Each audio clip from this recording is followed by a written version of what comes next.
ದೇಶದಲ್ಲಿ ವಕ್ಫ್ ಬೋರ್ಡ್ನ 58,929 ಆಸ್ತಿಗಳನ್ನು ಅತಿಕ್ರಮ ಮಾಡಲಾಗಿದೆ ಅಂತ ಕೇಂದ್ರ ಸಚಿವ ಕಿರಣ್ ರಿಜಿಜು ಮಾಹಿತಿ ಕೊಟ್ಟಿದ್ದಾರೆ. ಇದರ ನಡುವೆ ಸಚಿವ ಜಮೀರ್ ಆಪ್ತ ಅನ್ವರ್ ಪಾಷಾ ವಿರುದ್ಧ ಖಬರ್ಸ್ತಾನ್ಗೆ ಸೇರಿದ 6 ಎಕರೆ ಜಾಗ ಕಬಳಿಕೆ ಆರೋಪ ಕೇಳಿಬಂದಿದೆ. ಚಿತ್ರದುರ್ಗದಲ್ಲಿ ಖಬರ್ಸ್ತಾನ್ ಜಾಗ ಉಳಿಸಿ ಅಂತ ಒತ್ತಾಯಿಸ್ತಾ ಇದ್ದಾರೆ. ಯಾರು ಒತ್ತಾಯಿಸ್ತಿರೋದು? ಅಲ್ಲಿಯ ಮುಸ್ಲಿಮ್ರೇ. ಇದನ್ನೇ ನಾನು ಅವತ್ತಿಂದ ಬಡ್ಕೊಂಡಿದ್ದು, ವಕ್ಫಾಸ್ತಿ ಎಲ್ಲೋಗಿದೆ ಅಂತ. ಹೌದು, ಯಾರ ಪಾಲಾಗಿದೆ? ಮೆಡಿಕಲ್ ಮೇಲೆ ಆಸ್ಪತ್ರೆಯಲ್ಲಿರೋ ದರ್ಶನ್ ಈಗ ಅದೇನೋ ಆಸ್ಪತ್ರೆಯಲ್ಲಿ ಡಾಕ್ಟ್ರ್ ಏನು ತೀರ್ಮಾನ ತಗೊಂಡಿಲ್ವಂತೆ ಆಪರೇಷನ್ಗೆ, ಅದಕ್ಕೆ ಬೇರೆ ಆಸ್ಪತ್ರೆಗೆ ಹೋಗ್ತಾರಂತೆ. ಈಗ ಅವ್ರು ಎಲ್ಲಿಗೆ ಬೇಕಾದ್ರೂ ಹೋಗ್ಬೋದು, ಬಟ್ ಕೋರ್ಟ್ ಹೇಳ್ದಂಗೆ ಕೇಳಬೇಕು. 6 ವಾರ ಆದಮೇಲೆ ಕೋರ್ಟ್ ಏನು ಹೇಳುತ್ತೋ ಅದನ್ನು ಮಾಡಬೇಕು, ಬೇಲ್ ಆಗದೆ ಇದ್ದರೆ ಹೇಳ್ತಿರೋದು.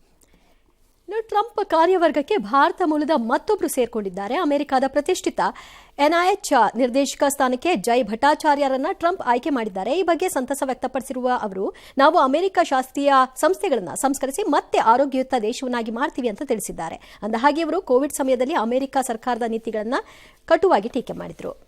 ಕಟುವಾಗಿ ಟೀಕೆ ಮಾಡಿದ್ಮೇಲೆ ಟ್ರಂಪ್ ತಗೊಳ್ಳೇಬೇಕು.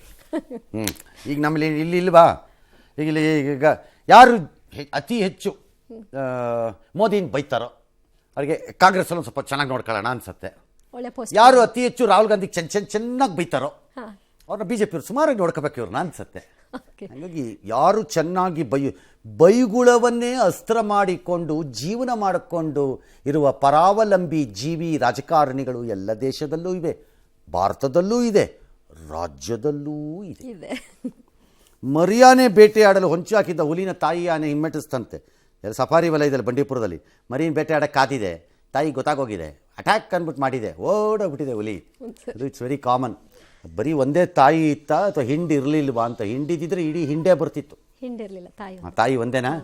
ಹಾಗಾಗಿ ತಾಯಿ ವೆರಿ ಪ್ರೊಟೆಕ್ಟಿವ್ ಮಗುಗೆ ಆನೆ.